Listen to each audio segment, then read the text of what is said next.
Hello class. Welcome to पृथ्वी। इस YouTube channel की नई वीडियो में आप सभी का स्वागत है। उम्मीद करता हूँ आप सभी लोग अच्छे होंगे। तो बच्चों, आज हम एक नया चैप्टर स्टार्ट करने जा रहे हैं। चैप्टर का नाम है electricity. One of the important chapter है फिजिक्स का और आगे तक भी काम आएगा। स्पेशली जब आप 10th के बाद आगे 12th में जाएंगे तो वहां पर भी ये अच्छी खासी वैल्यू रखता है 12th की फिजिक्स में। तो स्टार्ट करते हैं इलेक्ट्रिसिटी। तो बच्चों, बेसिकली ये चैप्टर किस बारे में है? इलेक्ट्रिसिटी का मतलब होता है बिजली। यानी कि आप आम दुनिया में आसपास में अगर आप देखोगे तो आपके घर में कितने सारे इलेक्ट्रिकल इक्विपमेंट्स हैं जिनका आप इस्तेमाल करते हैं। कितने सारे इलेक्ट्रॉनिक डिवाइसेस है जिनका आप इस्तेमाल करते हैं। आपके घर में बिजली आती है, बिजली की वजह से आप जो है लाइट को ऑन कर पाते हैं, टीवी चला पाते हैं, फ्रिज, एसी ये सब चला पाते हैं। तो ये सारा किसकी वजह से पॉसिबल है? That is because of electricity, यानी कि बिजली की वजह से। तो आज हम उसी के बारे में डिटेल में पढ़ने वाले हैं। तो बच्चों, इलेक्ट्रिसिटी को जब हम पढ़ना स्टार्ट करते हैं तो सबसे पहले हम बात करते हैं चार्ज की, यानी कि इलेक्ट्रिक चार्ज की। जो ये बिजली की दुनिया है, ये जो शुरुआत, इसकी शुरुआत कहाँ से हुई? तो वो शुरुआत होती है बच्चों चार्ज से। तो जब तक आप चार्ज को नहीं समझेंगे तब तक आप करंट को नहीं समझ पाएंगे और तब तक आप वोल्टेज को नहीं समझ पाएंगे। तो इन सबसे पहले आपको स्टार्ट करना पड़ेगा, समझना पड़ेगा इलेक्ट्रिक चार्ज क्या होता है। तो बच्चों, सबसे पहले डेफिनेशन पर ध्यान देंगे। देखिए, इलेक्ट्रिक चार्ज क्या है? It is an intrinsic property. Intrinsic का मतलब होता है बच्चों अंदरूनी, यानी कि नेचुरल, जो कि नेचुरल फॉर्म में हर एक बॉडी के अंदर मौजूद होती है। तो it is an intrinsic property of elementary particles of matter which give rise to electric force between them. It is a scalar quantity. तो बच्चों, इंपॉर्टेंट बात यह है कि देखिए, इस दुनिया में कोई भी मैटर अगर मौजूद है तो वो मैटर जो है, वैसे हम इस चीज को 9th क्लास में भी पढ़ के आए हैं कि मैटर जो होता है that is the fundamental. Basically हम ये पढ़ के आए हैं कि मैटर जो होता है anything which occupy space and have some mass. अगर कोई भी इस दुनिया में कोई भी चीज जिसका कुछ मास है और कुछ जगह वो ऑक्यूपाई करती है इस दुनिया में, तो वो एक मैटर कहलाती है। मैटर 3 तरीके का होता है, सॉलिड, लिक्विड और गैस। तो बच्चों, मैटर जो होता है ना, वो एटम से मिलकर बना है। हमने पढ़ा है फंडामेंटल यूनिट जो होती है मैटर की, वो क्या होती है? एटम होता है। और एटम के अंदर क्या होते हैं? इलेक्ट्रॉन्स, प्रोटॉन्स एंड न्यूट्रॉन्स, है ना? ये हम 9th क्लास में पढ़ के आए हैं, इलेक्ट्रॉन्स, प्रोटॉन्स एंड न्यूट्रॉन्स। तो बच्चों, ये जो इलेक्ट्रॉन है, ये जो प्रोटॉन है, यही एक्चुअली में इन्हीं चार्जेस की बात हो रही है। यानी कि इस दुनिया में कोई भी बॉडी है, उसके पास क्या मौजूद है बच्चों? उसके पास चार्ज मौजूद है। तो बच्चों, चार्ज याद रखना, चार्ज एक स्केलर क्वांटिटी है। याद है, हमने 2 तरीके की क्वांटिटी पढ़ी है 9th में, स्केलर क्वांटिटी और vector quantity. Scalar quantity quick revision करेंगे, वो क्वांटिटी जिसका केवल मैग्नीट्यूड होता है, कोई डायरेक्शन नहीं होती, डायरेक्शन पर डिपेंड नहीं करता, ऐसी क्वांटिटी स्केलर क्वांटिटी कहलाती है। तो वेक्टर क्वांटिटी कौन सी होती है? ऐसी क्वांटिटी जिसका मैग्नीट्यूड भी हो और जो डायरेक्शन पे भी डिपेंड करती हो, जैसे कि फोर्स, फोर्स डायरेक्शन पे डिपेंड करती है। वैसे ही बच्चों, एक बात आपको याद रखनी है कि चार्ज एक स्केलर क्वांटिटी है। चार्ज डायरेक्शन पर डिपेंड नहीं करती, सिर्फ उसकी एक न्यूमेरिकल वैल्यू होती है। ये बात याद रखना। तो बच्चों, 2 तरीके के चार्जेस होते हैं। कितने तरीके के चार्जेस होते हैं? 2 तरीके के चार्जेस होते हैं। ठीक है। कौन कौन से चार्ज होते हैं 2 तरीके के? बच्चों, एक होता है पॉजिटिव चार्ज और एक होता है नेगेटिव चार्ज। 2 तरीके के चार्ज होते हैं, positive charge and negative charge, और it is a scalar quantity. एक बात हमेशा याद रखना, वैसे तो ये नॉर्मल सी बात है, that is like charges repel each other. यानी जो एक समान चार्ज होंगे वो एक दूसरे को रिपेल करेंगे, यानी पॉजिटिव पॉजिटिव को दूर भगाएगा, नेगेटिव नेगेटिव को दूर भगाएगा। और दूसरा पॉइंट क्या? alike charges alike charges attract each other। दो डिसिमिलर चार्ज होंगे, अलाइक चार्जेस होंगे, जैसे कि पॉजिटिव हो गया, नेगेटिव होगा, ये दूसरे को क्या करेंगे? अट्रैक्ट करेंगे। ये बात आपको याद रखनी है। दूसरी बात, चार्ज की यूनिट क्या होती है बच्चों? हमेशा याद रखना, चार्ज की जो एसआई यूनिट होती है बच्चों, चार्ज को किस में मापते हैं, दैट इज कुलाम। चार्ज की जो एसआई यूनिट होती है याद रखना कुलाम होती है, सिंबल हम इसको कैपिटल सी से रिप्रेजेंट करते हैं। सपोज करो चार्ज आपको दे दे भी चार्ज कितना है, सपोज करो 2 कुलाम का चार्ज है, 3 कुलाम का चार्ज है, 100 कुलाम का चार्ज है, ठीक है। तो कुलाम is the SI unit of charge. अच्छा जी, जैसे लेंथ की एसआई यूनिट क्या होती है, मीटर होती है। सीजीएस यूनिट यानी कि छोटी यूनिट क्या होती है, सेंटीमीटर होती है। तो ऐसे ही बच्चों चार्ज की भी यूनिट रही होगी, है ना, चार्ज की भी यूनिट रही होगी। तो एसआई यूनिट तो हो गई कुलाम। तो बच्चों सीजीएस यूनिट, सीजीएस यूनिट यानी कि छोटी यूनिट क्या होगी, सीजीएस का मतलब होता है सेंटीमीटर ग्राम सेकंड, ये स्केल होता है, छोटी यूनिट होती है। तो छोटी यूनिट क्या होगी, that is equal to stat coulomb, याद रखेंगे स्टैट कुलाम। कन्वर्जन भी सीख लेते हैं बच्चों, एक कुलाम में कितने स्टैट कुलाम होते हैं, कितने स्टैट कुलाम होते हैं, ज्ञान की बात है, पता होनी चाहिए, दैट इज 3 × 10⁹ स्टैट कुलाम। एक कुलाम में 3 × 10⁹ स्टैट कुलाम होते हैं, बिल्कुल उसी प्रकार जिस प्रकार 1 मीटर के अंदर 100 सेंटीमीटर होते हैं, उसी प्रकार एक कुलाम में 3 × 10⁹ स्टैट कुलाम होते हैं। क्लियर है बच्चों, ये बात याद रहेगा सबको। तो बच्चों इस दुनिया में हर बॉडी के अंदर चार्ज होता है, ठीक है। जैसे कि आपने देखा होगा कि सर्दियों में जब आप रजाई ओढ़ते हो, कंबल ओढ़ते हो, रबिंग के कारण स्पार्किंग प्रोड्यूस होती है, that is because of the charging.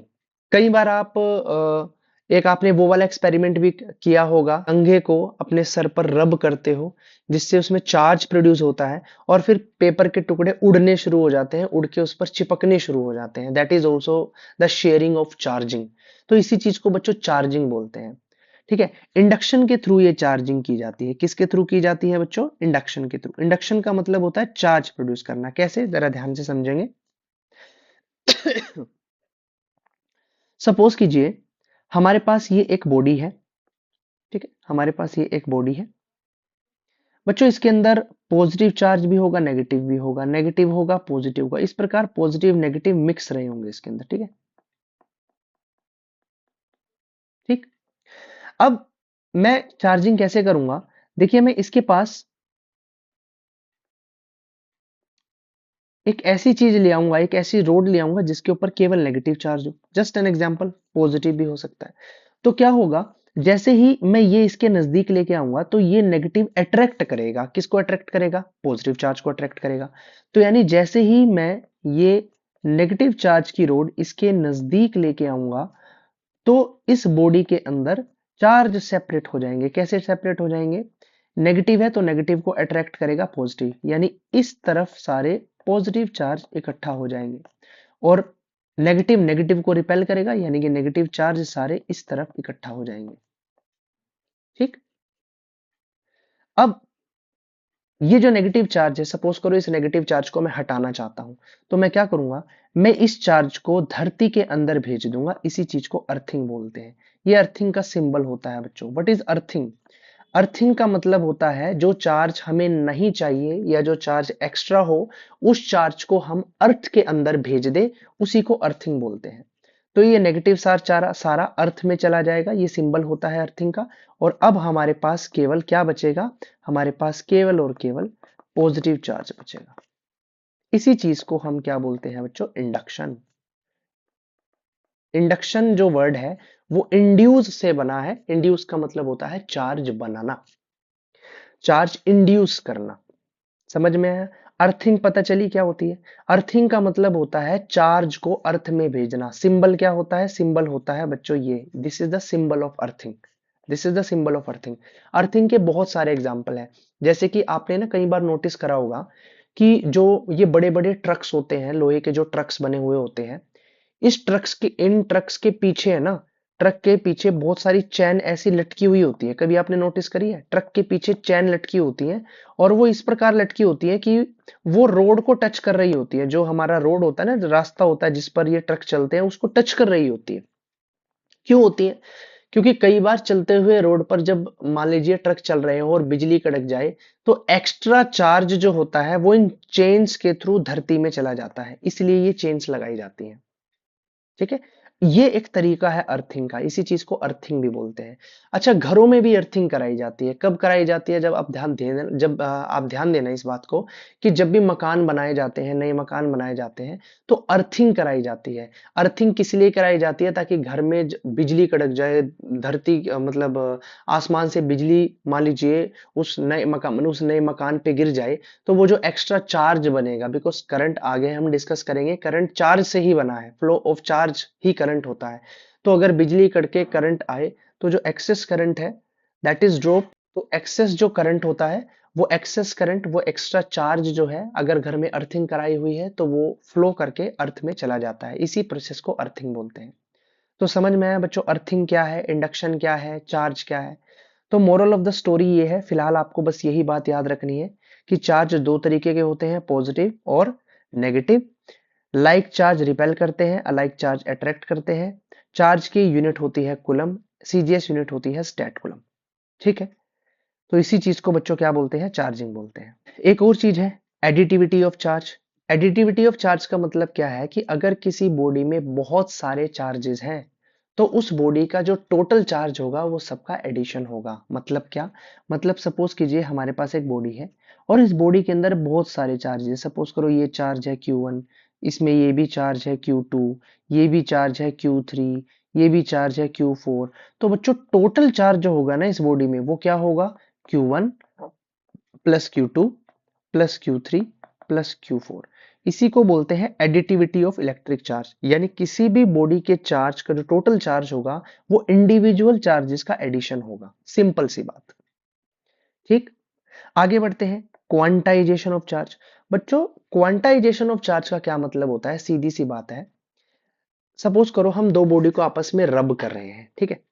तो जब भी हम दो बॉडीज को रब करते हैं, तो रब करने के बाद चार्जिंग होती है। ये चार्जिंग क्या है? बेसिकली जब हम दो बॉडी को रब कर रहे हैं, जैसे आपकी बॉडी ने कंबल को रब किया और स्पार्कलिंग प्रोड्यूस हुई, तो ये जो रबिंग होती है ना, इस रबिंग में होता क्या है? बेसिकली इलेक्ट्रॉन का ट्रांसफर होता है। किसका ट्रांसफर होता है? इलेक्ट्रॉन्स का। इलेक्ट्रॉन्स का क्या होता है बच्चों? ट्रांसफर होता है। जब भी दो बॉडीज हम आपस में रब करते हैं, तो इलेक्ट्रॉन्स का ट्रांसफर होता है, या यूं कहें कि चार्ज का ट्रांसफर होता है। तो क्वांटाइजेशन ऑफ इलेक्ट्रिक चार्ज का मतलब ये है कि जब भी हम दो बॉडी को रब करेंगे और ये चार्ज का ट्रांसफर, चार्ज का आदान प्रदान होगा, ये हमेशा इंटीग्रल नंबर पे होगा। यानी कि सपोज करो हमने दो बॉडी आपस में रब करी, ऐसे ये नीचे जा रही है, ये ऊपर जा रही है, ठीक है? रब कर रहे हैं, ये रब कर रहे हैं यहाँ पे। तो रब करने के कारण क्या होगा? मान लीजिए इलेक्ट्रॉन एक एक चार्ज इसने इसको दे दिया, ठीक है? चार्ज हमेशा पूरा पूरा जाएगा, ऐसा नहीं है कि इसने आधा चार्ज इसको दे दिया। समझ रहे हो मेरी बात? चार्ज हमेशा पूरा पूरा ट्रांसफर होगा। अगर दो बॉडीज के बीच में चार्ज शेयर कर रहे हैं, सपोज, या आप ऐसा समझे, ये this is one person, this is second person, ठीक है? इसके पास बहुत सारे चार्जेस है, ये अपने चार्ज इसको दे रहा है, एक चार्ज दे दिया, दो चार्ज दे दिया, तीन चार्ज दे दिया। ऐसा कभी नहीं होगा कि ये आधा चार्ज इसको दे रहा है, या सपोज करो 3/2 चार्ज इसको दे रहा है, या 0.5 चार्ज दे रहा है, 0.2 चार्ज दे रहा है। हमेशा पूरा पूरा चार्ज देगा, इंटीग्रल नंबर होगा। और इसी को हम रिप्रेजेंट करते हैं by a formula Q is equal to NE, जहां पर Q क्या है बच्चों? Q है चार्ज, N है आपका इंटीग्रल नंबर, इंटीग्रल नंबर, और E क्या है बच्चों? E है इलेक्ट्रॉन, इलेक्ट्रॉन का चार्ज। ई क्या है? इलेक्ट्रॉन।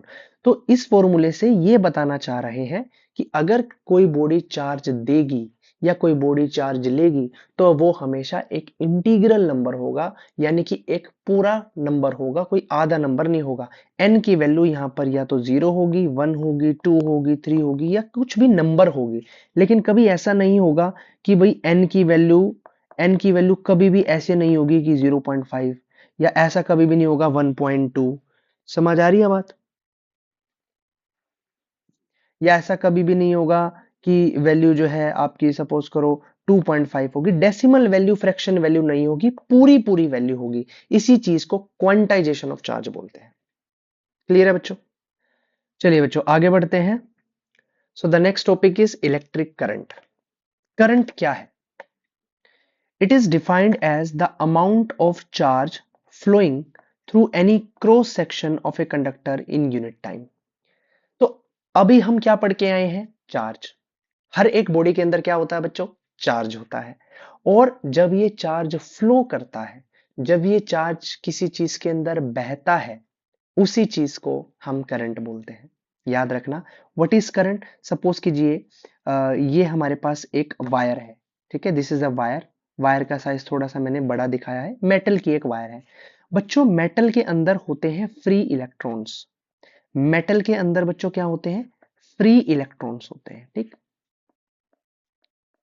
बच्चों जब ये इलेक्ट्रॉन मूव करते हैं या जब ये इलेक्ट्रॉन फ्लो करते हैं, तभी चार्ज बनता है। चार्ज कब बनता है सर? जब इलेक्ट्रॉन्स, जब चार्ज मूव करते हैं। तो इसी से ही फॉर्मूला बना। करंट का बच्चों फॉर्मूला होता है I is equals to Q divide by T। जहां पर I क्या है? I है बच्चों current. What is Q here? Q है बच्चों charge. And what is T? T है बच्चों टाइम। अच्छा एक चीज मैं बताना भूल गया, यहाँ पर ई इलेक्ट्रॉन का चार्ज होता है। इलेक्ट्रॉन का चार्ज होता है 1.6 into 10 to the power -19 coulomb. ये वैल्यू याद रखना, ठीक।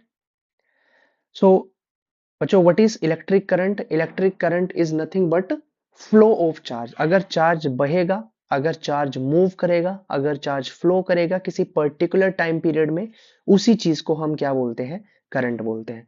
बच्चों एक बात हमेशा याद रखना, जो डायरेक्शन ऑफ करंट, करंट की डायरेक्शन क्या होती है ये जरूर समझना। देखिए जब भी किसी कंडक्टर के अंदर इलेक्ट्रॉन फ्लो करेगा, जैसे कि मैंने यहां पर डायग्राम में दिखाया है, इलेक्ट्रॉन फ्लो कर रहे हैं इस डायरेक्शन में, तो करंट हमेशा इसकी उल्टी डायरेक्शन में फ्लो करता है। याद रखना, अगर चार्ज इस डायरेक्शन में मूव कर रहे हैं तो करंट की डायरेक्शन ये होगी। क्लियर है बच्चों बात?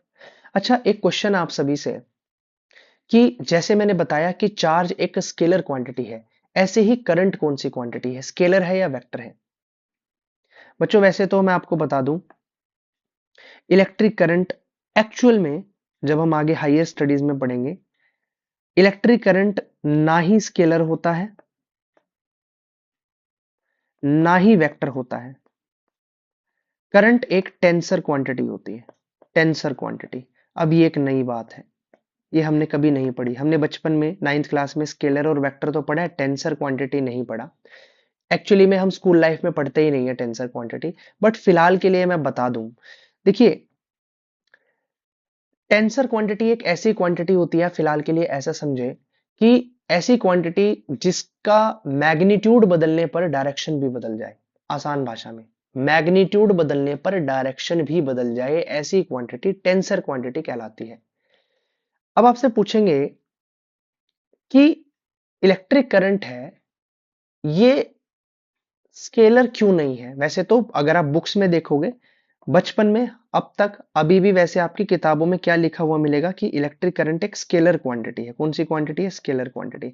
आप अभी तक सिर्फ यही याद रखेंगे कि इलेक्ट्रिक करंट एक स्केलर क्वांटिटी है, बट ये बात मैं आपको पहले ही बता रहा हूं कि आगे हायर स्टडीज में हम पढ़ेंगे कि करंट जो है वो एक टेंसर क्वांटिटी होता है, लेकिन किताबों में स्केलर क्वांटिटी लिखा हुआ मिलता है, ठीक है। बट आप, अगर आपने समझ लिया है कि टेंसर क्वांटिटी है तो टेंसर लिख के आएंगे। स्केलर लिखोगे तो कोई गलत नहीं करेगा, क्योंकि अब तक आपको पता ही नहीं है टेंसर क्वांटिटी क्या है। बट मैं आपको प्रूफ बताता हूं कि स्केलर क्यों नहीं है, एक बात ध्यान रखना। मान लीजिए इस प्रकार एक करंट आ रहा है, यहां से सपोज करो यहां पर 5 एम्पेयर का करंट आ रहा है। मैं अभी बताऊंगा यूनिट, ठीक है, एम्पेयर यूनिट होती है करंट की। यहां से 5 एम्पेयर का करंट आ रहा है, यहां से सपोज कीजिए 3 एम्पेयर का करंट आ रहा है, ठीक है। तो टोटल यहां से करंट कितना जाएगा? 5 यहां से आया, 3 यहां से आया, तो टोटल कितना जाएगा बच्चों? टोटल आएगा 8 एम्पेयर का करंट। सिंपल सी बात है। लेकिन अब अगर मुझे एक बात बताओ, यहां से 5 एम्पियर का करंट आ रहा है। डायरेक्शन पे ध्यान देना, एरो पे, ये एरो ऐसे है, ठीक है। अब मैं इस एरो को ऐसे ना करके ऐसे कर दूं, ध्यान से इन दोनों में फर्क समझे, इसमें और इसमें फर्क समझे। 5 एम्पियर ये आ रहा था, 3 एम्पियर ये आ रहा था, टोटल कितना आ गया 8 एम्पियर।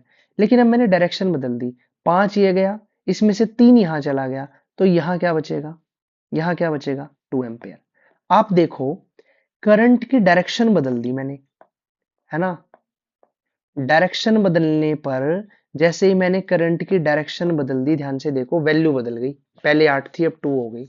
यानी कि मैग्नीट्यूड बदल रहा है, डायरेक्शन बदल रही है। ऐसी क्वांटिटी टेंसर क्वांटिटी होती है, स्केलर कहां से हो गई, समझ में आया। तो इसलिए इलेक्ट्रिक करंट जो है वो कौन सी क्वांटिटी होती है, टेंसर होती है, स्केलर नहीं होती है। क्लियर है। डायरेक्शन पर तो डिपेंड कर ही रही है, हमें देख रहे हैं, सिंपल सी बात है। तो ये बात बच्चों ध्यान रखना। दूसरी इंपॉर्टेंट बात अभी बता ही दी है मैंने कि यूनिट की बात करते हैं। यूनिट, एसआई यूनिट क्या होती है बच्चों, करंट की एसआई यूनिट क्या होती है, करंट की एसआई यूनिट होती है बच्चों एम्पेयर। कितनी होती है, एम्पेयर। अब करंट एम्पेयर एसआई यूनिट होती है, इसको कई बार आप 1 मिली, जैसे आपको ये भी लिखा हुआ मिलता है मिली एम्पेयर। मिली एम्पेयर का मतलब होता है 10⁻³ एम्पेयर। आपको ये भी लिखा हुआ मिलता है 1 माइक्रो एम्पेयर, ये सिंबल माइक्रो का होता है। माइक्रो एम्पेयर, माइक्रो का मतलब होता है 10⁻⁻6 एम्पेयर। तो ये थोड़ा सा ध्यान रखना, ठीक है। यूनिट, तो इलेक्ट्रिक करंट को किस में मेजर करते हैं बच्चों, एम्पेयर से मेजर करते हैं, ये बात हमेशा ध्यान रखना। क्लियर है। करंट का कंसेप्ट सभी को समझ में आया। चलिए आगे बढ़ते हैं।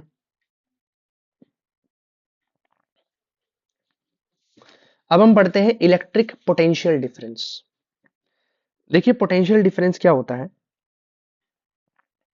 The potential difference between 2 points in an electric circuit is the work done to move a unit charge from one point to another.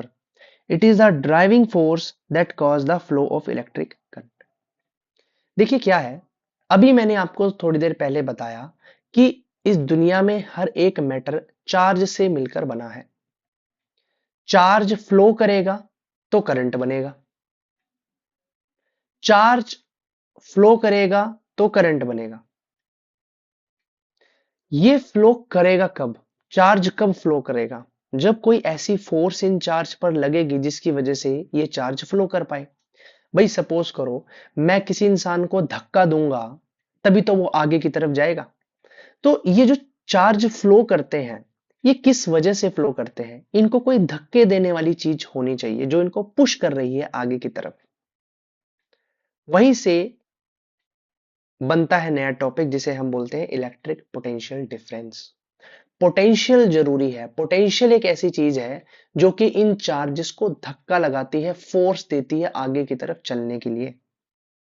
तो बच्चों व्हाट इज पोटेंशियल डिफरेंस, आप याद रखना पोटेंशियल डिफरेंस को V से डिनोट करते हैं, and that is equal to work done, that is equal to work done divide by the charge, where this is potential difference, this is work done, 9th class में पढ़ के आए हो ना वर्क डन, एंड बच्चों this is charge.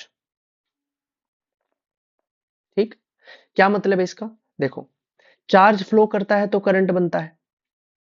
यही एक potential एक ऐसी चीज है जो कि चार्ज को पुश करता है आगे चलने के लिए। एक चार्ज को एक पॉइंट से दूसरे पॉइंट तक आगे ले जाने के लिए जितना मुझे वर्क डन करना पड़ेगा, वही हमारा पोटेंशियल डिफरेंस होता है। समझ में आई बात, फिर से रिपीट करता हूं। चार्ज मूव कब करता है सर, जब उस पर कोई फोर्स लगेगी, जब उसे कोई धक्का देगा, वो धक्का पोटेंशियल ही देता है। तो व्हाट इज पोटेंशियल डिफरेंस, इस चार्ज को एक पॉइंट से दूसरे पॉइंट पर धक्का देने के लिए, मूव कराने के लिए, आगे कराने के लिए जितना वर्क डन मुझे करना पड़ेगा, वही पोटेंशियल होता है। और बच्चों रियल लाइफ में पोटेंशियल कौन देता है, बैटरी देती है बच्चों। क्या देती है, बैटरी। आगे मैं आपको बताऊंगा बैटरी किसी सर्किट के अंदर, सपोज कीजिए यहां पर एक बल्ब लगा हुआ है, दिस इज ए बल्ब, ठीक है, ये एक बल्ब लगा हुआ है, और बल्ब को मैंने बैटरी के साथ कनेक्ट किया। बैटरी का सिंबल कुछ इस प्रकार होता है, ये होता है पॉजिटिव टर्मिनल, ये होता है नेगेटिव टर्मिनल। और बच्चों यही पोटेंशियल है, यही क्या है बच्चों, पोटेंशियल है। तो आप देखो पोटेंशियल दो तरीके का, एक तरफ पॉजिटिव टर्मिनल, एक तरफ नेगेटिव टर्मिनल। नेगेटिव क्या करता है, नेगेटिव इलेक्ट्रॉन को क्या करेगा, नेगेटिव इलेक्ट्रॉन को पुश करेगा आगे की तरफ। ये नेगेटिव टर्मिनल इलेक्ट्रॉन को पुश करेगा आगे की तरफ, यानी कि इलेक्ट्रॉन्स इस तरफ मूव करेंगे और इलेक्ट्रॉन इस तरफ मूव करेंगे। इसका मतलब कि करंट कैसे मूव करेगा, करंट ऐसे मूव करेगा, पॉजिटिव से नेगेटिव की तरफ। याद रखना बच्चों, करंट करंट कहां से कहां जाता है, पॉजिटिव से नेगेटिव की तरफ जाता है, पॉजिटिव से नेगेटिव की तरफ जाता है। और इलेक्ट्रॉन कैसे जाते हैं, नेगेटिव से पॉजिटिव की तरफ जाते हैं। क्लियर है।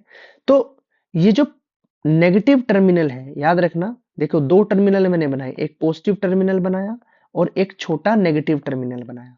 बच्चों इसको बोलते हैं लोअर पोटेंशियल, इसको बोलते हैं लोअर पोटेंशियल, और इसको बोलते हैं हाइयर पोटेंशियल। क्या बोलते हैं बच्चों, हाइयर पोटेंशियल। तो बच्चों आपको एक बात याद रखनी है, करंट कहां से कहां चलता है, सर करंट हाइयर पोटेंशियल से लोअर पोटेंशियल तक जाता है। और इलेक्ट्रॉन कैसे चलता है, लोअर पोटेंशियल से हाइयर पोटेंशियल। नेगेटिव है, नेगेटिव नेगेटिव को रिपेल करता है, तो नेगेटिव इलेक्ट्रॉन को क्या करता है, इस तरफ पुश करता है, तो करंट ऐसे चलता है। याद रखना ये बैटरी ही है जो पोटेंशियल डिफरेंस प्रोवाइड करती है, बैटरी ही इन इलेक्ट्रॉन्स को धक्का देती है, आगे की तरफ पुश करती है। तो ये हो गया आपका पोटेंशियल डिफरेंस। एक बार ध्यान से देख लें, यूनिट की बात कर लेते हैं, एसआई यूनिट। तो बच्चों एसआई यूनिट जो होती है पोटेंशियल की, वो होती है वोल्ट। याद रखेंगे अब तक हमने तीन यूनिट पढ़ी, चार्ज की यूनिट कुलम, करंट की यूनिट एम्पेयर, और पोटेंशियल डिफरेंस की यूनिट होती है वोल्ट। क्लियर है बच्चों, यहां तक कोई दिक्कत कोई परेशानी। चलिए आगे बढ़ते हैं। अब हम पढ़ते हैं इलेक्ट्रिक सर्किट। एक इलेक्ट्रिक सर्किट कैसा दिखता है, देखिए जब हम ड्रॉ करते हैं पेपर पर, एक सर्किट ड्रॉ करते हैं तो कुछ इस प्रकार किया जाता है।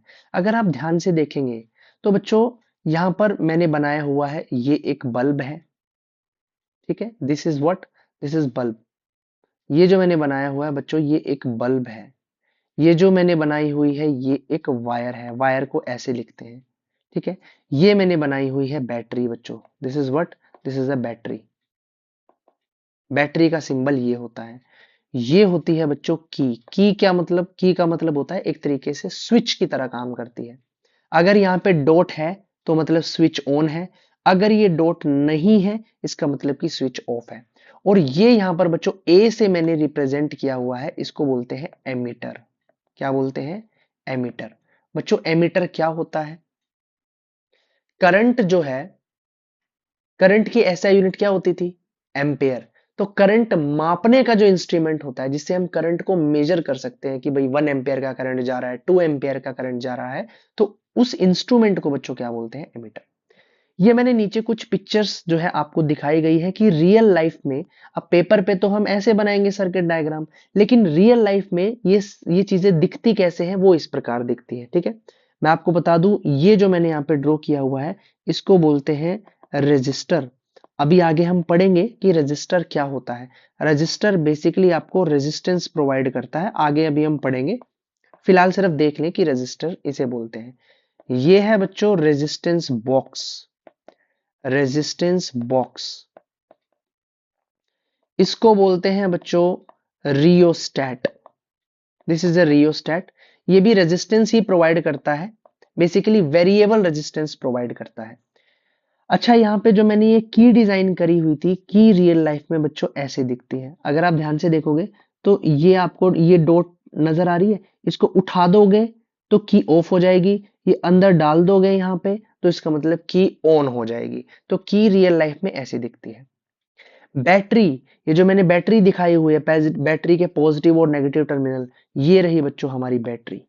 बैटरी कुछ ऐसे दिखती है, ठीक है, ये बैटरी है। ये देखो बैटरी का पॉजिटिव टर्मिनल और नेगेटिव टर्मिनल यहाँ पर दिखाया गया है। ठीक है। कितने का पोटेंशियल डिफरेंस आपको देना है वो भी आप दिखा सकते हो, जरा डायग्राम में ध्यान से देखो। ये लिखा हुआ है ना सेट वोल्ट। सेट वोल्ट का मतलब अगर मैं कितने मतलब कितना पोटेंशियल डिफरेंस दे रहा हूं, 2 वोल्ट का, 4 वोल्ट का, 6 वोल्ट का, और ये टर्मिनल हो गए। समझ में आया बच्चों सभी को?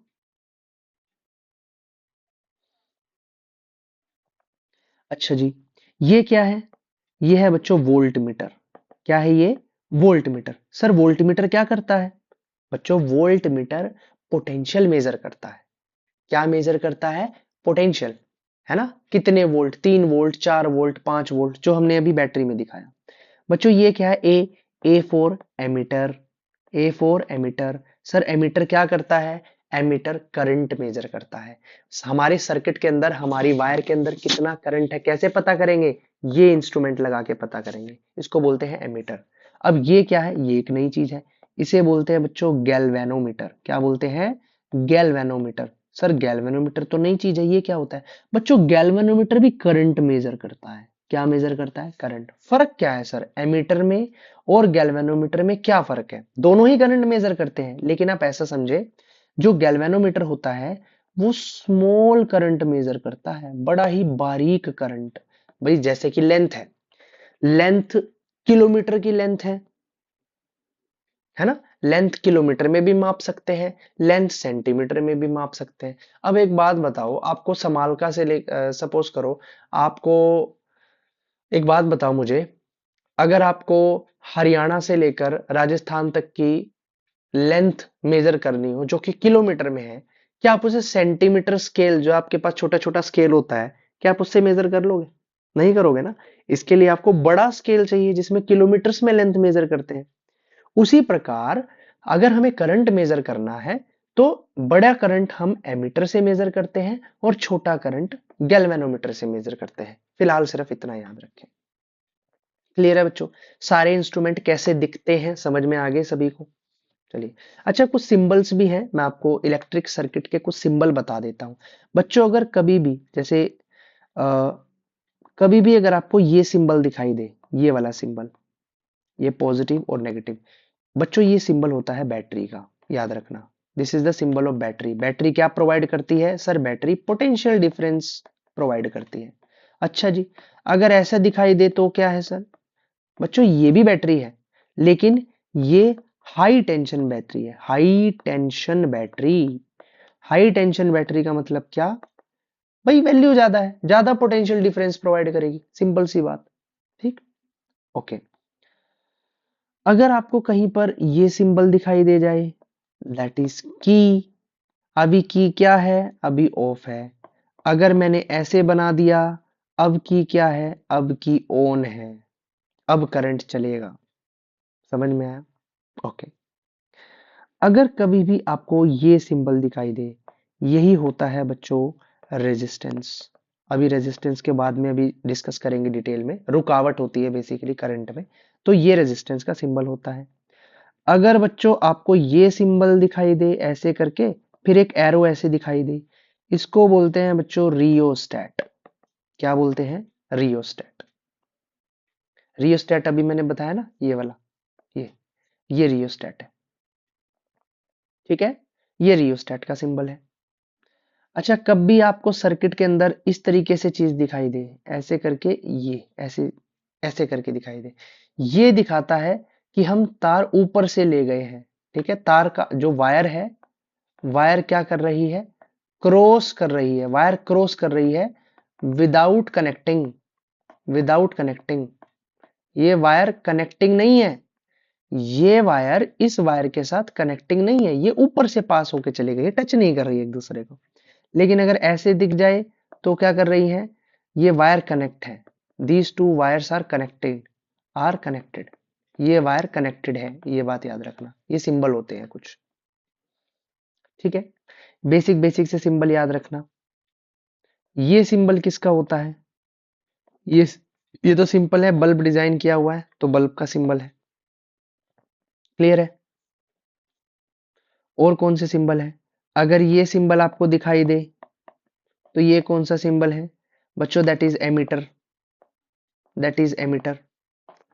अच्छा, याद रखना बच्चों, एमीटर हमेशा सीरीज में लगाया जाता है। अगर आपको करंट मेजर करना है किसी सर्किट में तो एमीटर हमेशा सीरीज में लगाया जाएगा।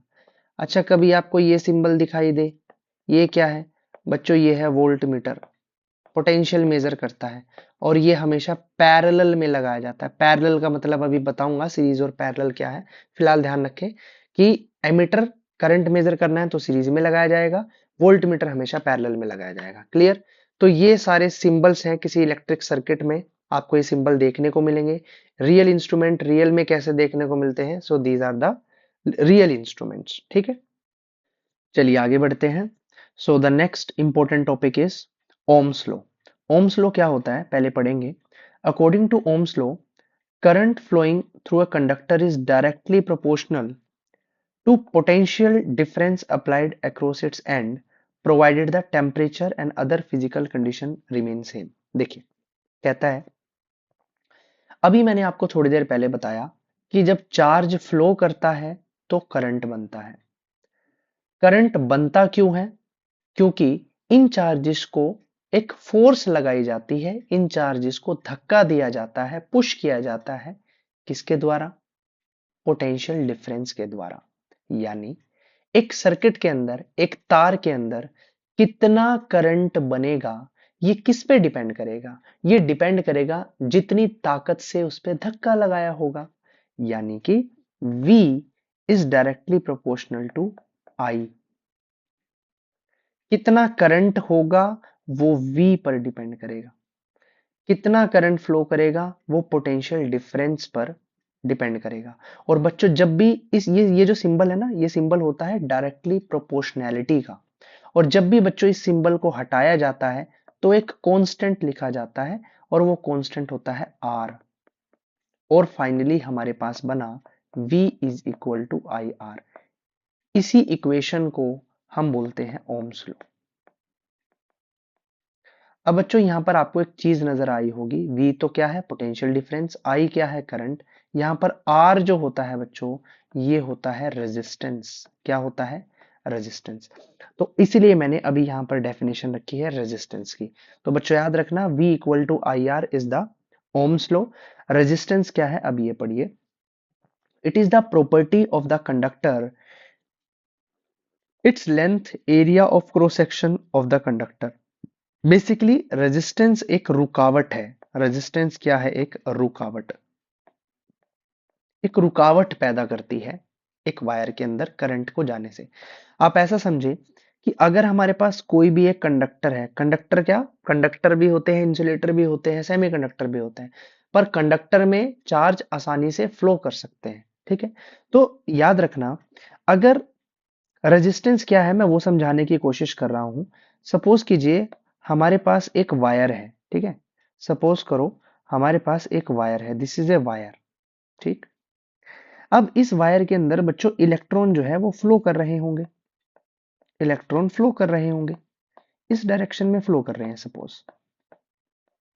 अब इन इलेक्ट्रॉन्स के चलने में, इन चार्ज के चलने में कोई रुकावट अगर आ जाए, सपोज करो यहां पर कोई रुकावट आ जाए, यहां पर कोई रुकावट आ जाए, यहां पर थोड़ी सी कोई रुकावट आ जाए, तो यही जो रुकावट है, इसी रुकावट को रेजिस्टेंस बोलते हैं बच्चों। ये रेजिस्टेंस का काम क्या है? करंट को रोकना, करंट को कम करना। जितना ज्यादा रेजिस्टेंस होगा उतना ही करंट क्या होगा? कम होगा। या आप इस फॉर्मूले से भी देख सकते हो, V बराबर आई आर है। अगर R यहां पर चला जाए तो क्या हो जाएगा? तो क्या हो जाएगा? V बाई आर बराबर I। यानी R जितना बढ़ेगा करंट उतना ही कम होगा। बच्चों, रेजिस्टेंस का फॉर्मूला क्या होता है ये बात याद रखना। रेजिस्टेंस का जो फॉर्मूला होता है R, that is equal to rho into L by A। यहां पर बच्चों रो जो है ये होती है रेजिस्टिविटी। ये क्या होती है? रेजिस्टिविटी। रेजिस्टिविटी आप ऐसा समझे, ये जिस भी मटेरियल के अंदर वो करंट फ्लो कर रहा है, ये उस मटेरियल पे डिपेंड करती है कि वो मटेरियल कैसा बना है। Basically it is the property of the material. Resistivity उस मटेरियल की प्रॉपर्टी होती है, याद रखना। What is length here? जिस भी कंडक्टर में जिस भी मटेरियल में करंट फ्लो कर रहा है, जैसे इन दैट केस ये वायर, इस वायर की लेंथ क्या है, ये वो लेंथ है। And what is area? Area suppose करो ये सिलेंड्रिकल फॉर्म में वायर है, तो ये जो क्रॉस सेक्शन एरिया होगा, ये इस एरिया की बात हो रही है। यानी रेजिस्टेंस किस किस पर डिपेंड करता है? रेजिस्टिविटी पर, लेंथ पर और एरिया पे। तो बच्चों ये फॉर्मूला सभी याद रखेंगे। Resistance R is equal to rho L by A. बच्चों रेजिस्टेंस को किस सिंबल से रिप्रेजेंट करते हैं? मैंने ये सिंबल बताया था, इस सिंबल से रिप्रेजेंट करते हैं। SI यूनिट क्या होती है बच्चों रेजिस्टेंस की? SI यूनिट क्या होती है? SI यूनिट होती है बच्चों, बोलते हैं ओम, और सिंबल होता है ये वाला। This is the symbol of resistance, that is ohm. तो रेजिस्टेंस 2 ओम का भी हो सकता है, 3 ओम का भी हो सकता है, 1000 ओम का भी हो सकता है। किलो में लिखेंगे तो 1000 ओम को क्या लिखेंगे? 1 किलो ओम, ऐसे भी लिख सकते हैं। तो बच्चों रेजिस्टेंस किन किन फैक्टर पर डिपेंड करता है? लेंथ पर भी, एरिया पर भी और रेजिस्टिविटी पर भी। यानी कि अगर वायर की लेंथ बढ़ा दी जाए, एल अगर बढ़ा दिया जाए, तो रेजिस्टेंस भी बढ़ेगा, ये बात याद रखना। एरिया ऑफ क्रॉस सेक्शन कम कर दिया जाए, यानी वायर पतली कर दी जाए, बिकॉज ये एरिया कम करने का मतलब क्या है? वायर को पतला कर दिया जाए। वायर अगर पतली कर दी जाएगी, एरिया ऑफ क्रॉस सेक्शन कम कर दिया जाएगा, तो क्या होगा? तब भी आर बढ़ जाएगा। अगर एरिया बढ़ा दिया जाएगा तो आर कम कर दिया जाएगा। समझ में आई? तो यानी रेजिस्टेंस रेजिस्टिविटी, लेंथ और एरिया पर डिपेंड करता है। अब आगे बढ़ते हैं, रेजिस्टिविटी क्या होती है? बच्चों याद रखना, resistivity is the natural property or the resistance offered by the unit cube of the material of a conductor। बच्चों यहां से resistivity का फॉर्मूला भी निकाल सकते हो। कैसे निकाल सकते हो? देखिए, R अगर बराबर होता है रो इंटू एल बाई ए, तो यहां से रो किसके बराबर हो गया? R into A divide by L. बच्चों रेजिस्टिविटी की यूनिट क्या होती है? रेजिस्टिविटी की यूनिट होती है बच्चों ओम इंटू में मीटर, ओम मीटर। कैसे? आप देख सकते हो, रेजिस्टेंस की यूनिट ओम, एरिया की यूनिट मीटर स्क्वायर, लेंथ की यूनिट मीटर, तो ये 1 मीटर कट जाएगा। तो what is the SI unit of resistivity? That is ohm meter. याद रखना बच्चों, रेजिस्टिविटी जो है ना, ये मटेरियल के नेचर पर डिपेंड करती है, मटेरियल के नेचर पे डिपेंड करती है, ये बात हमेशा याद रखना। दूसरा, रेजिस्टिविटी टेम्परेचर पे भी डिपेंड करती है। टेम्परेचर, रेजिस्टिविटी टेम्परेचर पर भी डिपेंड करती है। याद रखना बच्चों, अगर जैसे कि फॉर्मूले में आपको दिख रहा है, अगर लेंथ बढ़ा दे तो रेजिस्टेंस बढ़ेगा। मैं लिख देता हूं, लेंथ के बढ़ने से रेजिस्टेंस भी बढ़ेगा, एरिया के बढ़ने से रेजिस्टेंस कम होगा, अगर टेम्परेचर बढ़ा दिया जाए तो रेजिस्टेंस भी बढ़ जाएगा। यानी अगर मटेरियल हमारा गर्म हो, टेम्परेचर ज्यादा हो, कंडक्टर का टेम्परेचर ज्यादा हो, तो रेजिस्टेंस भी ज्यादा होता है, ये बात याद रखना। क्लियर है बच्चों? ये इंपॉर्टेंट बात आपको याद रखनी है। आगे बढ़ते हैं, कॉम्बिनेशंस ऑफ रेजिस्टर। रेजिस्टर के कॉम्बिनेशन की बात करते हैं। दो तरीके के कॉम्बिनेशन होते हैं बच्चों, सीरीज कॉम्बिनेशन और पैरेलल कॉम्बिनेशन। अब इसको वन बाय वन समझते हैं। देखिए, सीरीज का मतलब होता है बिल्कुल एक लाइन में एक साथ लगाए गए हैं। जैसे कि ये पहला रेजिस्टेंस लगाया, फिर ये दूसरा रेजिस्टेंस लगाया, फिर ये तीसरा रेजिस्टेंस लगाया। रेजिस्टर के सिंबल मैं आपको ऑलरेडी बता चुका हूं, ठीक है? और इनको मैंने, अब ये जो 3 रजिस्टर है ना बच्चों, रजिस्टर ही बेसिकली रेजिस्टेंस प्रोवाइड करता है। सो इसको मैं नाम लग देता हूं, this is R1, this is R2, this is R3, ठीक है? और ये तीनों के तीनों रेजिस्टेंस जो है, इनको सपोज कीजिए मैंने बैटरी के साथ कनेक्ट कर दिया कुछ इस प्रकार। So this is positive, this is negative. अब ये जो रेजिस्टेंस है, इस कॉम्बिनेशन को, इस तरीके के कॉम्बिनेशन को सीरीज कॉम्बिनेशन बोलेंगे। सीरीज कॉम्बिनेशन की पहचान ये है, सपोज करो ये इनके हाथ है, ठीक है? ये इनके हाथ है, तो इन्होंने एक दूसरे के एक एक हाथ पकड़े हुए हैं। आप ऐसे समझो, एक एक हाथ पकड़ा हुआ है। अगर एक एक हाथ पकड़ा हुआ है, इसका मतलब ये रजिस्टर कैसे लगे हुए हैं? सीरीज में लगे हुए हैं। रजिस्टर रियल लाइफ में दिखने में कैसा होता है, मैं आपको ऑलरेडी दिखा भी चुका हूं, अगर आप ऊपर देखोगे। ये रेजिस्टेंस होता है। रियल लाइफ में वायर के साथ इस तरीके के रेजिस्टेंस लगे होते हैं। अगर हमें बड़े रेजिस्टेंस चाहिए तो उसके लिए रेजिस्टेंस बॉक्स का इस्तेमाल करते हैं, और अगर हमें रेजिस्टेंस की वैल्यू बार बार बदलनी है, वेरिएबल रेजिस्टेंस चाहिए, तो हम रियोस्टेट का इस्तेमाल करते हैं। ये जो अगर आपको नजर आ रहा होगा, ये इसको हम स्लाइड करते हैं, और स्लाइड करने से रेजिस्टेंस की वैल्यू बार बार बदल जाती है। So rheostat is actually a variable resistance. Resistance box अगर ज्यादा रेजिस्टेंस चाहिए, और ये छोटे रेजिस्टेंस के लिए रेजिस्टर का इस्तेमाल किया जाता है। ठीक, तो बच्चों सीरीज कॉम्बिनेशन की हम बात कर रहे थे। देखिए, तीन रेजिस्टर्स हमने लगाए हुए हैं, R1, R2, R3। अगर सबने एक एक के एक दूसरे के एक हाथ पकड़ा हुआ है, एक हाथ, तो ऐसे कॉम्बिनेशन को सीरीज कॉम्बिनेशन बोलते हैं। अब मैंने इसको बैटरी से कनेक्ट किया, मैंने पोटेंशियल डिफरेंस दिया। बच्चों याद रखना, पोटेंशियल डिफरेंस से अब यहां पर करंट प्रोड्यूस, करंट जो है, करंट चलना शुरू करेगा। करंट की डायरेक्शन ये होगी, सपोज कीजिए यहां से करंट गया आई। अब ये जो करंट आई जाएगा, ये पूरी ब्रांच में सेम जाएगा। ये करंट यहां पर भी आई होगा, यहां पर भी आई होगा, हर जगह पर सेम ही करंट फ्लो करेगा, यहां पर भी करंट फ्लो करेगा आई। क्लियर है बच्चों? क्या ये बात सभी को क्लियर है? याद रखना, सीरीज में हमेशा करंट सेम रहता है। सीरीज में हमेशा करंट सेम रहता है। अब अगर मैं ओम्स लॉ लगाऊं, if I apply Ohm's law here, तो ये जो आई है, ये जो करंट आई है, ये किसके बराबर रहा होगा? बच्चों ये आपका बराबर रहा होगा V is equal to I are.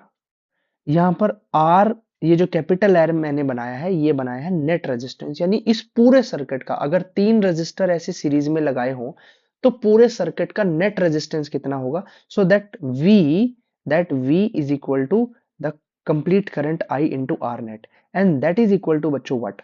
That is equal to I, या आप ऐसे लिख सकते हो, that V is equal to, ये जो टोटल V है वो किसके बराबर होगा? यहां पर एक पोटेंशियल होगा V1, यहां पर होगा V2, यहां पर होगा V3। ये पोटेंशियल है बच्चों, V1, V2, V3। तो बच्चों ये जो V है टोटल, ये टोटल V किसके बराबर होगा? V1 plus V2 plus V3 के। What is V1, V2, V3?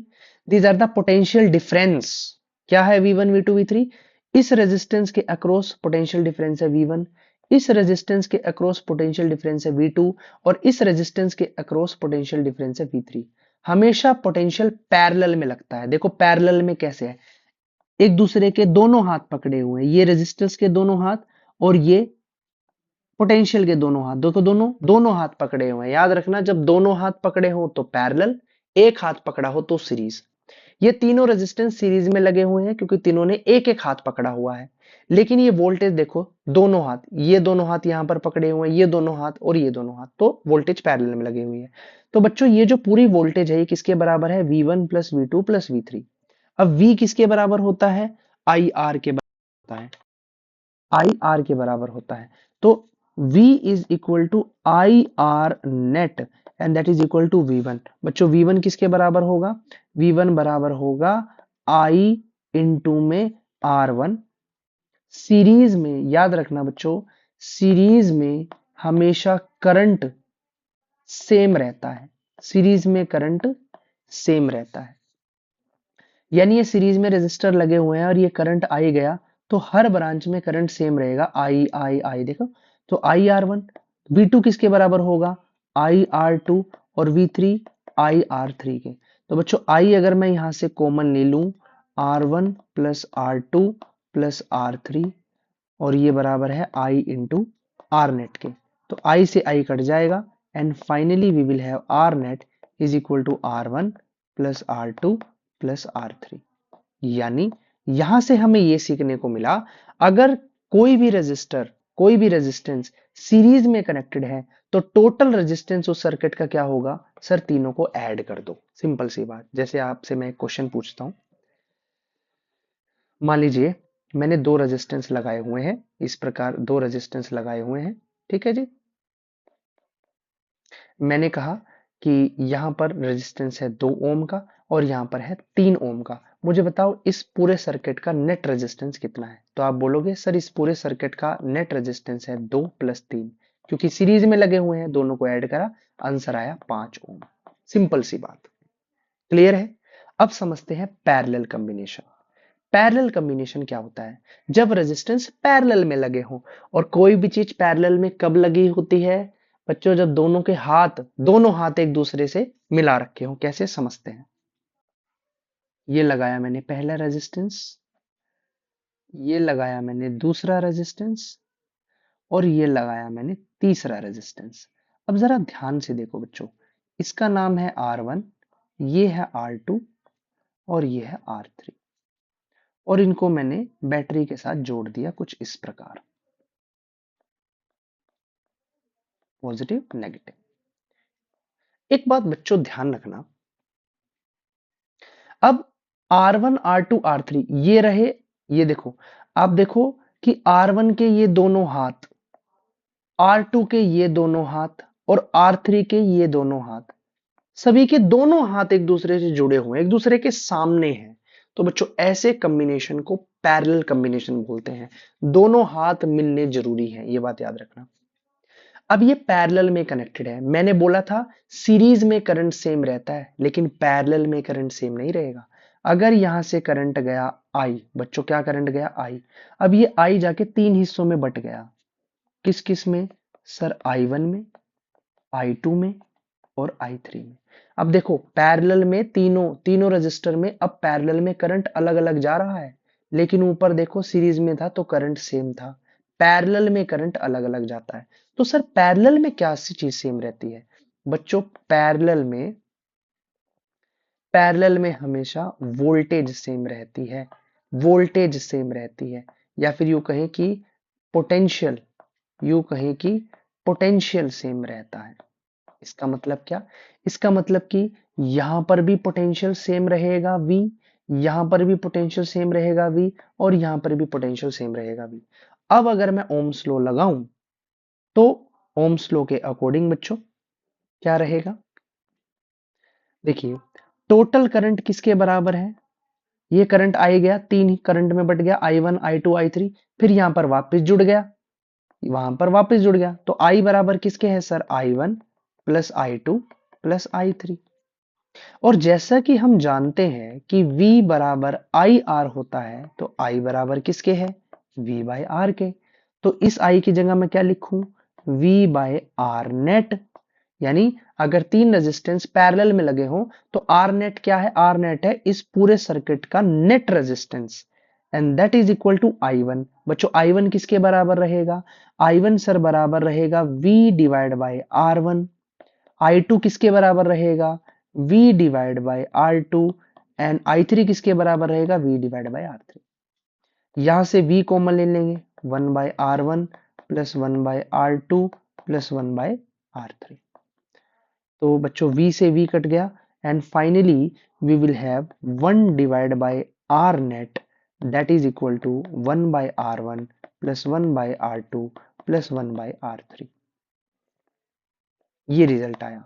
यानी अगर आपके पास रेजिस्टेंस पैरेलल में लगे हों और आपको नेट रेजिस्टेंस निकालना हो तो आप इस प्रकार जोड़ेंगे। सपोज करो आपको एक क्वेश्चन दे देते हैं, मेरे पास 2 रेजिस्टेंस है, ठीक है, ये एक रेजिस्टेंस है, ये 2 रेजिस्टेंस है, और इनको मैंने सपोज कीजिए ये वैल्यू है 2 ओम और ये वैल्यू है सपोज 4 ओम, ठीक है।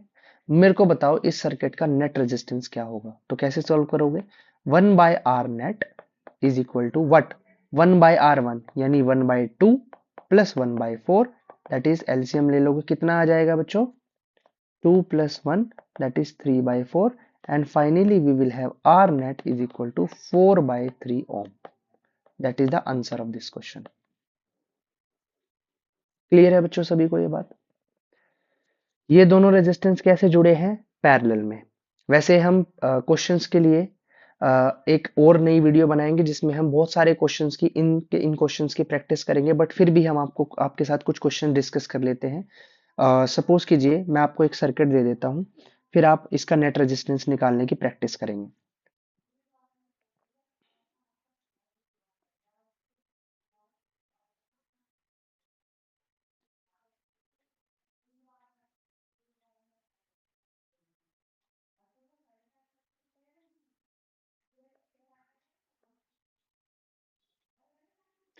ये है 1 ओम, 2 ओम, 1 ओम, 2 ओम, 1 ओम। बताओ भाई, इस सर्किट का इस सर्किट का नेट रेजिस्टेंस कितना होगा, सॉल्व करो। तो कैसे सॉल्व करोगे, आप देखो ये 1 और 2 कैसे लगे हुए हैं, सीरीज में। देखो दोनों के एक एक हाथ जुड़े हैं, तो ये वाला सीरीज में है, ये वाला और ये वाला आपस में सीरीज में है। तो पहले तो इनको सॉल्व कर लो। तो क्या बनेगा ये सर्किट, इस सर्किट को सिंपल बनाओ। ये ए हो गया, 1 और 2 सीरीज में जोड़ेंगे, तो कैसे जोड़ेंगे, सीरीज में सीधा ऐड करते हैं, तो 1 + 2 क्या बन जाएगा, 3 ओम। तो यानी अब यहां पर रेजिस्टेंस कितने का है, 3 ओम का।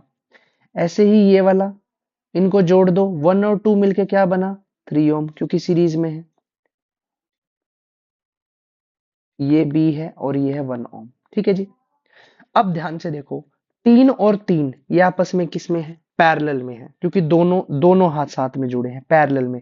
अब 3 और 3 पैरेलल में जोड़ो, कैसे जोड़ोगे, इन दोनों का पैरेलल कितना होगा, 1/3 + 1/3 दैट इज इक्वल टू 2/3। और फिर इसका उल्टा हो जाएगा 3/2, है ना। क्यों, क्योंकि यहाँ पे आर नेट होता है ना, तो आर नेट निकालते हैं, तो वो कितना हो जाएगा, 3/2। यानी इनका सॉल्व करके कितना आया, 3/2। अब फाइनली सर्किट हमारा कैसा दिखेगा, ये ए हो गया, ये बी हो गया। ये अभी हमने पैरेलल में सोल्व करा तो कितना आया, 3/2 ओम। और ये 1 ओम ऑलरेडी है। अब ये दोनों फिर से सीरीज में हो गए। तो फाइनली आपका आर नेट कितना आएगा, इन दोनों को सीरीज में जोड़ दो, 3/2 + 1 that is equal to 5/2 ohm. That is the answer of this question. समझ में आया बच्चों किस तरीके से सॉल्व करते हैं इन क्वेश्चंस को।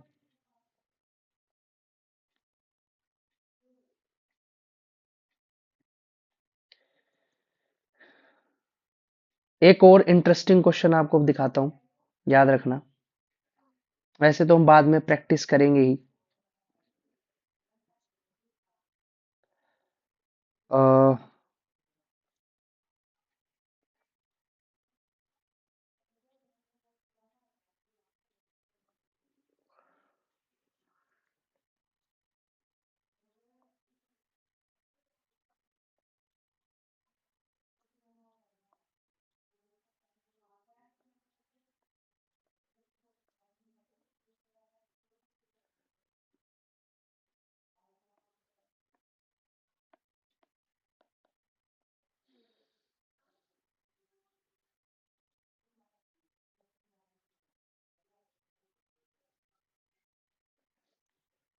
अब ये वैल्यूज आपको दी गई हैं। सपोज करो दिस इज 1 ओम, 1 ओम, 1 ओम, 1 ओम, 1 ओम। इसका नेट रेजिस्टेंस बताओ कितना होगा। अब ये आपसे होगा नहीं सॉल्व, यहां पर अब बड़ी दिक्कत आएगी, क्योंकि ये दोनों सीरीज में बिल्कुल भी नहीं है, क्योंकि बीच में जंक्शन आ गया यहाँ पर, है ना। ये दोनों भी नहीं है, ये दोनों भी नहीं है, क्योंकि बीच में यहाँ पर भी जंक्शन आ गया। तो यार समझ में नहीं आ रहा है इसको कैसे करें। तो बच्चों इस प्रॉब्लम को बोलते हैं Wheatstone bridge problem. Wheatstone bridge, Wheatstone bridge. जब भी आपको इस तरीके की प्रॉब्लम दिखाई दे, तो ऐसे में आपने ये जो बीच में जो रेजिस्टेंस दिया हुआ है इसको उड़ा देना है। और जब आप इसको उड़ा दोगे तो सर्किट आपको कैसा नजर आएगा, सिंपल।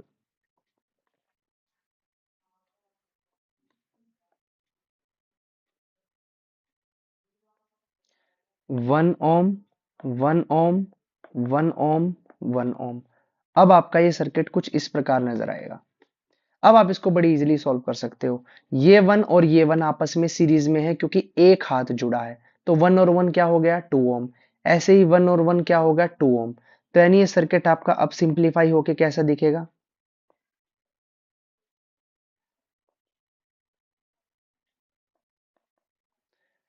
2 ओम और 2 ओम। अब इन दोनों को पैरेलल में सॉल्व कर लो। तो 1/r net is equal to 1/2 + 1/2 that is 2/2। और आंसर आ गया आपका, आर नेट की वैल्यू कितनी आ गई, 1 ohm. That is the answer of this question.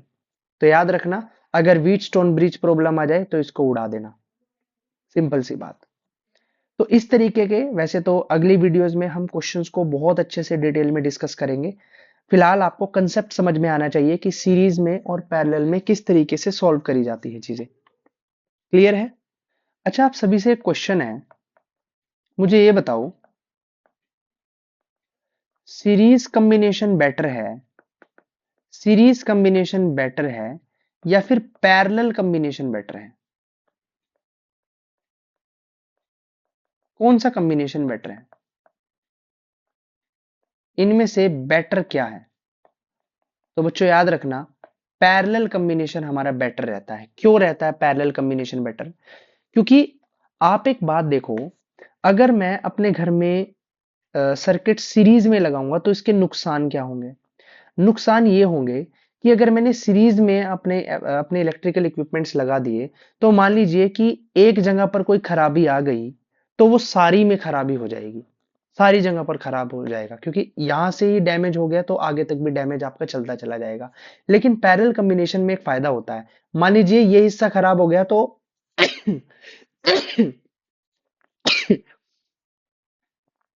ये वाला हिस्सा खराब हो गया, लेकिन अगले वाला हिस्से में कोई डैमेज नहीं आएगा, क्योंकि पैरेलल में वोल्टेज सेम होती है।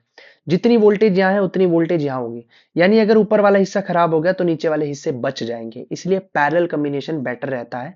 और हमारे घर में जो कॉम्बिनेशंस लगाए जाते हैं वो पैरेलल में कॉम्बिनेशन लगाए जाते हैं, ये बात याद रखना। अच्छा, कोई पैरेलल कॉम्बिनेशन का रियल लाइफ एग्जांपल आप बता सकते हो? सीरीज कॉम्बिनेशन और पैरेलल कॉम्बिनेशन, सिंपल सी बात है। आपके घरों में आपके घरों में जो कॉम्बिनेशंस लगे लगे हुए हैं, जो इलेक्ट्रिकल सर्किट सारे लगे हुए हैं, वो पैरेलल कॉम्बिनेशंस में लगे हुए हैं। कारण मैंने बता दिया, क्योंकि पैरेलल कॉम्बिनेशन में अगर कोई एक हिस्सा खराब हो जाता है तो बाकी सारे हिस्से बच जाते हैं, इसलिए पैरेलल में लगाए जाते हैं। सीरीज कॉम्बिनेशन का एग्जांपल, दिवाली के टाइम पर जो आपके घरों में जो वो लड़ियां लगती हैं, वो कुछ इसी प्रकार लगती है ना, वो सीरीज में लगती है। इस प्रकार एक वायर होती है जो कि स्विच बोर्ड से कनेक्ट होती है, और फिर यहां से वो चमकती हुई लाइट्स जो है इस प्रकार लटका दी जाती हैं आपके घर के बाहर। ये एक सीरीज कॉम्बिनेशन का एग्जाम्पल है। This an example of series combination. Clear है? चलिए आगे बढ़ते हैं। नेक्स्ट टॉपिक है जूल्स लॉ ऑफ हीटिंग। देखिए, जूल्स लॉ ऑफ हीटिंग क्या है? It states that the heat produce in a conductor is directly proportional to the square of the current, resistance of the conductor and the time of which the current pass. यानी कि अगर किसी conductor के अंदर heat produce होती है, heat कैसे? जैसे कि बल्ब ग्लो करता है, ठीक है। बल्ब, पुराने जो टाइम के बल्ब होते थे, आजकल तो एलईडी आ गए हैं जो कि डायोड पे काम करते हैं।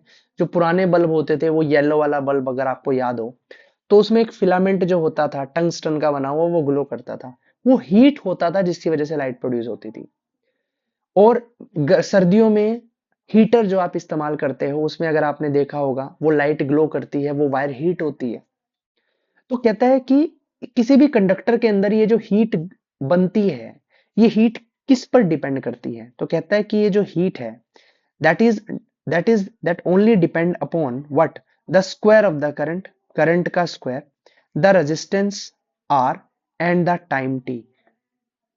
इसी को जूल्स लॉ ऑफ हीटिंग कहते हैं कि heat is equal to I square R T, जहां पर एच हीट है। एच क्या है? हीट। हीट क्या है? एक तरीके की एनर्जी है बच्चों, याद रखना। आई क्या है यहां पर?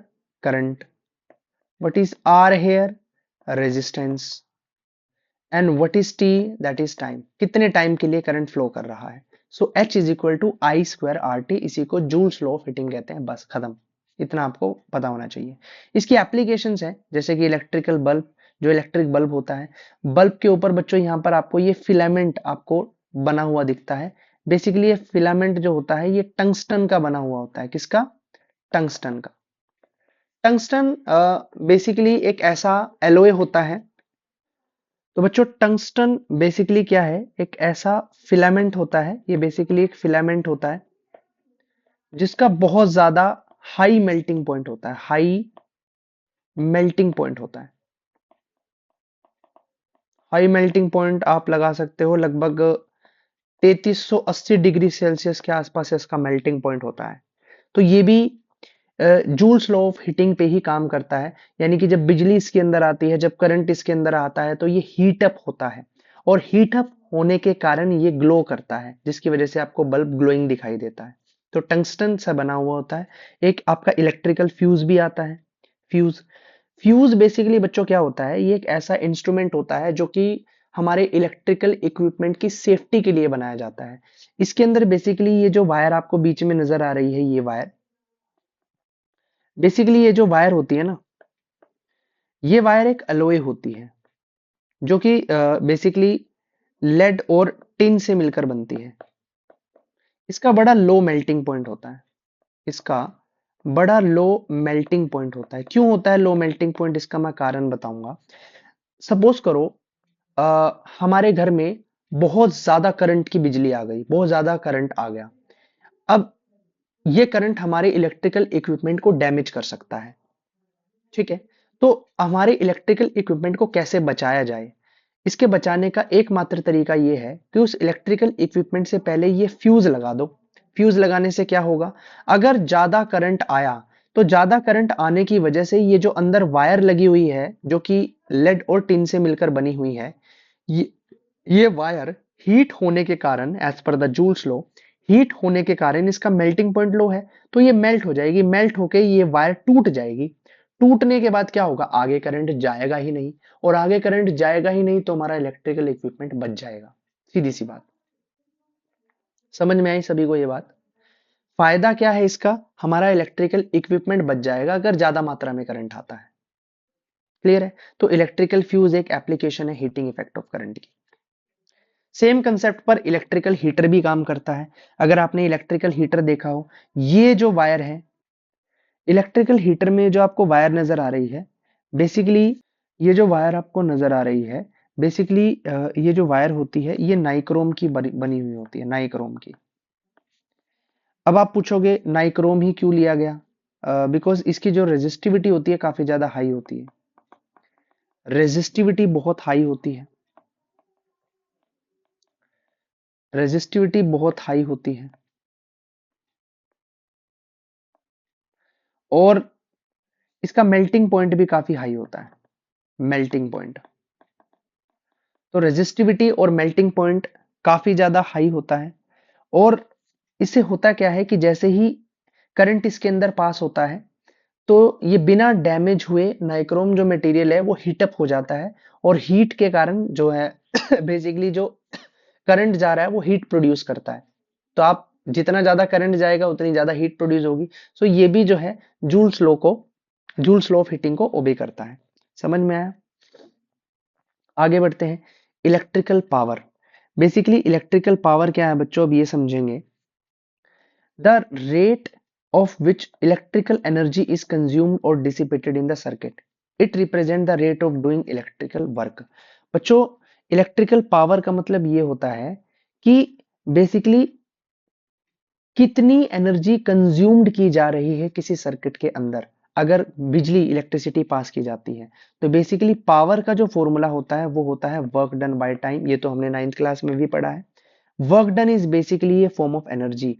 सो इस W को कई बार E से भी रिप्रेजेंट करते हैं, और यही एनर्जी हीट एनर्जी भी इस्तेमाल की जा सकती है। बच्चों, पावर का जो यूनिट होती है वो क्या होती है, वोट होती है। ये हम पहले भी बढ़ के आ चुके हैं। So power is equal to work done by time, और हीट बाय टाइम भी लिख सकते हैं, और एनर्जी बाय टाइम भी लिख सकते हैं। ठीक है, तो यहां से एनर्जी किसके बराबर आ जाएगी, पावर इंटू टाइम के। एनर्जी किसके बराबर आ जाएगी, पावर इंटू टाइम के। और एनर्जी यही एनर्जी हीट एनर्जी भी हो सकती है। और अभी अभी हमने पढ़ा जूल्स लॉ ऑफ हीटिंग से कि जो एनर्जी है, ये जो हीट एनर्जी है, ये किसके बराबर होती है, I square R into T के भी बराबर होती है। तो बच्चों यहां से एक फॉर्मूला निकल गया। क्या फॉर्मूला निकल गया, टी से टी कट गया तो पावर किसके बराबर है, आई स्क्वायर आर के। पहला फॉर्मूला, पावर किसके बराबर होती है, आई स्क्वायर आर। आप इस फॉर्मूले को और भी बदल सकते हो, कैसे देखो, पावर बराबर आई किसके बराबर होता है भाई, V equal to I R होता है। तो आई किसके बराबर होगा, V बाई आर के। तो आई की जगह क्या लिख दो, V बाई आर, और इसका क्या है, square into R. So power is equal to V square by R square into R. R से एक पावर कट गई तो पावर का एक और फॉर्मूला आ गया, वी स्क्वायर बाई आर। तो पावर के ये दो फॉर्मूले भी आप याद रखेंगे। कौन कौन से, पावर बराबर I square R and power बराबर V square by R. Unit क्या होती है? वोट होती है। बस इन फॉर्मूले से कई बार न्यूमेरिकल पूछे जा सकते हैं।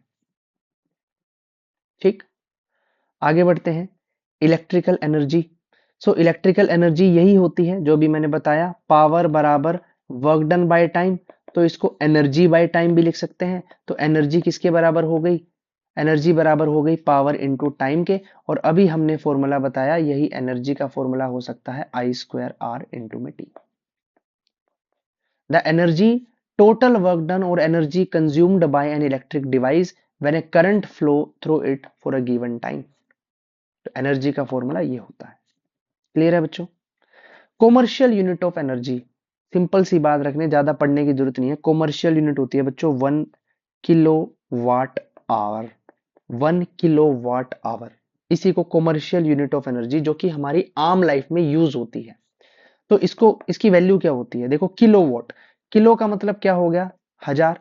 हजार वॉट इंटू आवर, 1 घंटा, और 1 घंटे में कितने सेकंड होते हैं? 3600 सेकंड होते हैं सर। तो 1 किलो वाट आवर किसके बराबर हो गया? 3600, और 3 जीरो ये लगा दो, 2 जीरो ये, 3 जीरो ये, 5 जीरो होगी ना टोटल। तो दिस इनटू में लगा दो joules, that is the commercial unit of energy. So यानी 1 kilo watt hour is equal to 36 into 10 to the power 5 joules. इसी को कॉमर्शियल यूनिट ऑफ एनर्जी बोलते हैं। क्लियर है बच्चों? तो बच्चों यहां पर हमारा ये एक one shot video, quick video जो है, सो नेक्स्ट वीडियो में हम इस चैप्टर से रिलेटेड बहुत सारे प्रीवियस ईयर क्वेश्चंस और न्यूमेरिकल्स प्रैक्टिस करेंगे, जो कि आपके एग्जाम के लिए जरूरी है। तो इस वीडियो के लिए इतना ही। Thank you everyone.